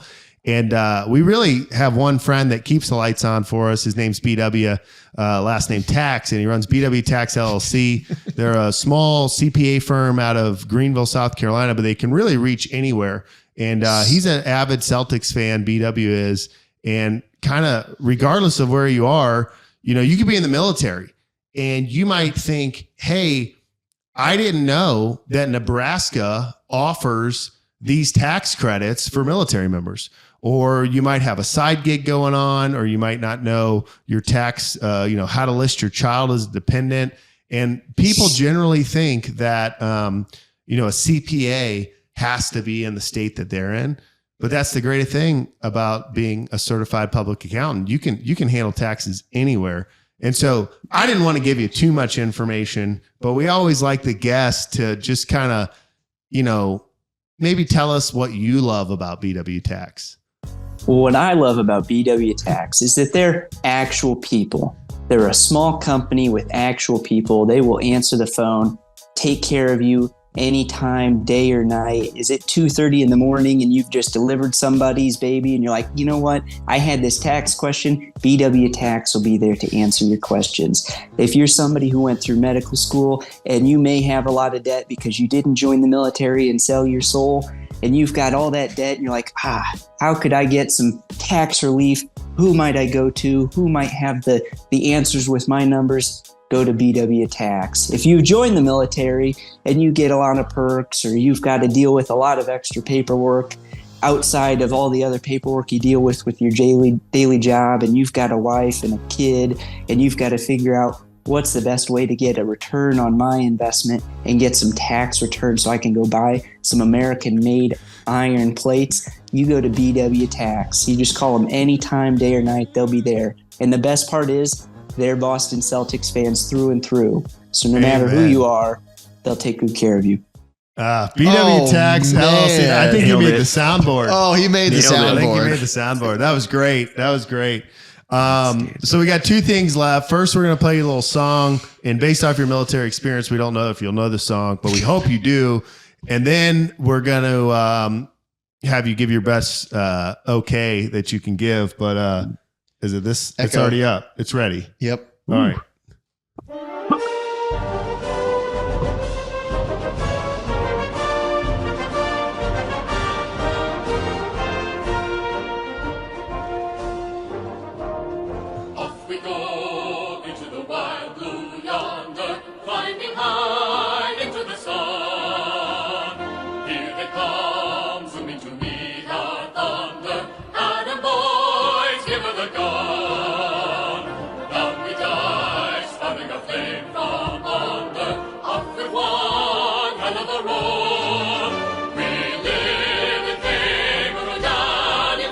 Hey. That was pretty good. Give him one. Love it. Yeah. So for those who don't know, off we go to the Wild Blue Yonder. If you go to next year's Memorial Day, this year's Veterans Day, they'll play all the tunes, and that's the lovely Air Force tune. So, and you're wearing blue for the Blue Yonder. We appreciate that. So, yeah, well, you know, okay, give it to us. Okay. All right, that's a little Midwestern. Yeah, That's good. Well, Midwestern Jake from State Farm, Air Force Captain, thank you for your service. That could sound like I'm being funny, but I'm not. It is a real thing, and it's a requirement that people have never put on the uniform don't understand. But that's the whole point of it, is that they don't have to put on the uniform, so other people do. So appreciate your service. I feel like I learned a lot. Yeah. One of our more informative guests. I know we made you work. You know, you probably felt like you were in the clinic, but I think that our audience on all the platforms are actually really going to enjoy that. I get asked about it all the time, and I honestly, I learned a lot, and I'm now excited to go and actually even learn more, because that was some really insightful stuff. Looking forward to seeing you in less than a month. Anything like, I know you're just a humble serviceman, but like, are you looking for people to go follow you on Midwestern Jake? Do you want them to give to the Notre Dame Foundation? You know, any place you want people to find you? Midwestern Jake from State Farm on Instagram. That's pretty much about it. I really don't have any GoFundMe's or anything like that. I don't necessarily need. Go support your local children's shelter, something like that. That'd be great. Go support Massenomics. You know, for $3 a month, you can be at the LaCroix level. Cheers to you. Grant, Jeff, thank you for your service as well, gentlemen. Appreciate it. PJ, thank you for helping set all this up and being here. And it's an honor. If you love what you do, you never work a day in your life. So I love talking about this stuff. I always love talking about this stuff and have that conversation. So I'm always here to talk or chat about these kind of things, but it's been an honor and a privilege to be on here. All right, brother. Thanks for coming. Appreciate DM us some cool headshots, or you doing anything interesting so we can crank out a thumbnail with lots of flames and smoke. And I'll see you in 3 weeks. All right. See you guys. Thanks, man. See ya. Daggum. I feel like an Ozempic expert. I lost weight just listening to that. I'd say he's a good dude. That's a good dude. Yeah, he's a good dude. Good dude. Lost weight just. Dadgum. Yeah, I didn't know anything about Ozempic. I just had heard can of it. Picture Trey. Trey Friday morning at about 8:42 Texas time. Hey, Midwestern Jake, it's Trey. I want to book an appointment. Talk to you here. Tell me more about this miracle drug. That was good. I guess jump into Game 7 or talk about how the Stanley Cup Finals ended up. Yeah, I mean, 3-0 Panthers. I hate the Panthers. Edmonton comes back, but it's like you knew. It's like you knew they couldn't do it. It's just that the odds were against them. Never tell me the odds. Never tell. That was. I don't know. Yeah, Kaylee's super into hockey, so she was into it and was really pulling for Edmonton. And like before the game started last night, I was like, she was like, "Who do you think's gonna win?" I was like, "Well, I think it's gonna be Florida, just like purely based off the odds." Like one other team has done times this in a row. Yeah. But then it was like Florida bang and then Edmonton bang, and you're like, okay, like, oh, this is good. Yeah. And then it just was like nothing. Yeah. But you see, they really clamped down the defense. They kind of fixed all the problems that had plagued them in those last 3 games. But it was great. It was really, really compelling stuff. Yeah, it was a good series. Bruins traded Linus Ullmark, backup goalie, for Saw that. First round pick, I think, and somebody else, or 7th round pick and something else. But it's that weird time in sports. NBA's over. NHL's over. College baseball's over. Yeah. Obviously, college basketball's over. And now No we have football. baseball. We have baseball, but you're really like just waiting on the end of August. Yeah, I mean you care, but it's just like, it's you too kind of don't hot. know. Yeah. You don't want to I get don't super. really want a hot dog to just melt in my hand. Yeah. So weird time in sports. I guess we got this. I guess that's why I got to follow soccer closer. I think pickleball season is in swing. Pickleball, my favorite. Yeah. Tell you what, the courts are popping off at the park by my house. That's for sure. Even though it's been crazy hot here. Yeah. How hot? Actually? Like last 3 days, it's been like 98-ish. Yeah. Okay. But it's dry heat. It's a dry heat. Yeah, it doesn't count. Yeah, it's here in Greenville. No, it's actually so hot here that I won't say you can't fish, but I can't fish the main 3 rivers I fish.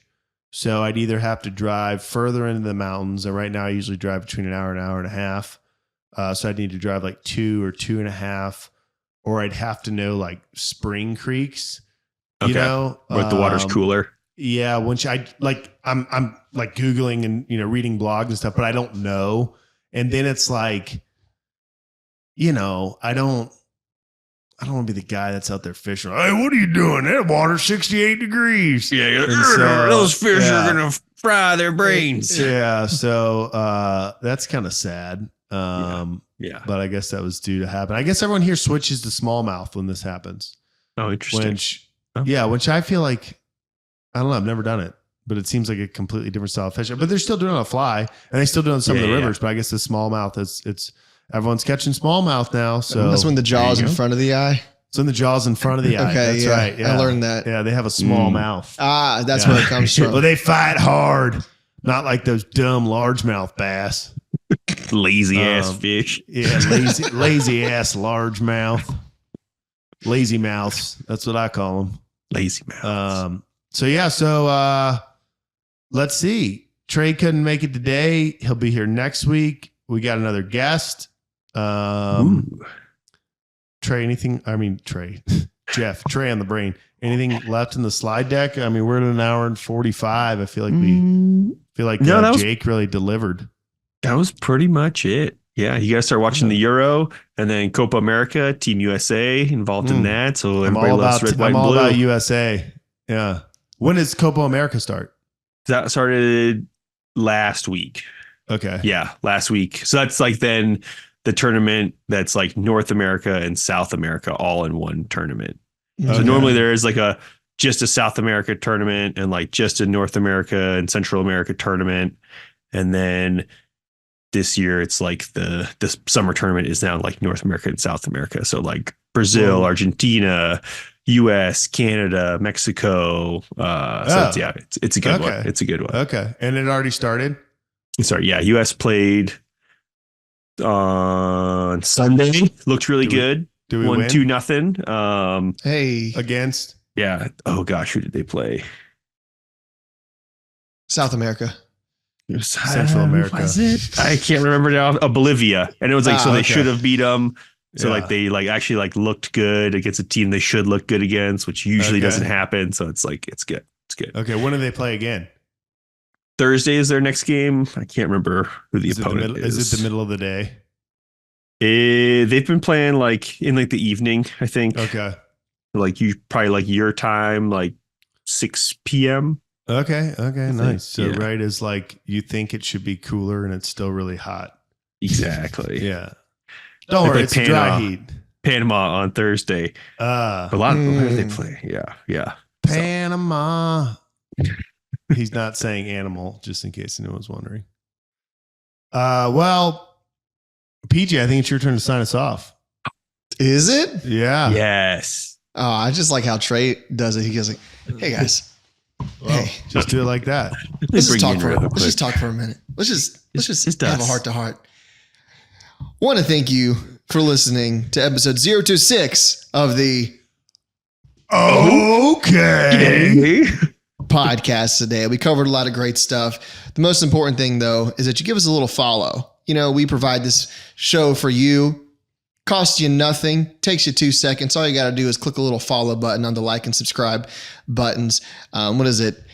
www.theokpodcast.com. Is that right? That's right. That's right. All right. That'll take you wherever you need to go. I can't tell if that was PJ not remembering the website or just a great Trey reenactment. Ooh. Yes. Yeah. Okay. Both. I think lastly, we got to thank our sponsors one more time. Woo-wee. This one. One more. Let's go here. Absolutely. BW Tax. I love them. They're based out of South Carolina, but they can do taxes for you anywhere. They have CPAs. They have the team that you need to cut through all the red tape. They did Trey's taxes, got them in and got them out.